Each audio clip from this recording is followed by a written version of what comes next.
E20 E20 ব্যবহারের negative ইম্প্যাক্টের video post আমরা সকলেই সোশ্যাল মিডিয়ায় দেখছি। আর এই রিভিউকে মাথায় রেখে কেন্দ্র সরকার একটি প্রেস রিলিজ করেছিল 12 আগস্ট 2025।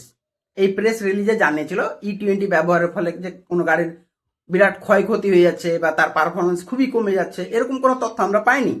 IOCL, SIAM, ARAI এর মতো যে বিশ্ব সংস্থাগুলো আছে তাদের গবেষণার ভিত্তিতে আমরা এই ই20 ব্যবহারটা বাজারে প্রচলনে আনছি। তারপর থেকে আমরা দেখছি ই20 ব্যবহার প্রত্যেক পেট্রোলিয়ামে পাম্পে আপনার ম্যান্ডেটরি বাধ্য হয়ে গেছে।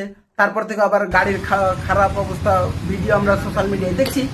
আর এরই মাঝে মুম্বাইয়ের একটা ব্যক্তি নচিকেত দেশপান্ডে RTI ফাইল করে এবং জানতে চাই ওই সংস্থাগুলো কি কি পরীক্ষা করেছিল, কোন কোন গাড়ির ওপরে পরীক্ষা করেছিল, গাড়িগুলো কত কিলোমিটার ধরে চালানো হয়েছিল, গাড়ির বিভিন্ন পার্টের উপরে কি কি ব্যাড ইফেক্ট পড়েছিল, এগুলো জানতে চাই। এবং এই RTI এর উত্তরে জানানো হয় এগুলো আমরা আপনার সাথে শেয়ার করতে পারবো না, কারণ এগুলো সিক্রেট। এগুলো RTI অ্যাক্টের 8(1)D এর আওতায় পড়ে এবং এগুলো হলো কনফিডেন্সিয়াল, সংবেদনশীল তথ্য। তাই এগুলো আপনার সাথে শেয়ার করা যাবে না, এগুলো প্রকাশ করা যাবে না। We don't like it, we don't like it, but Nitin Gadkari likes, loves it.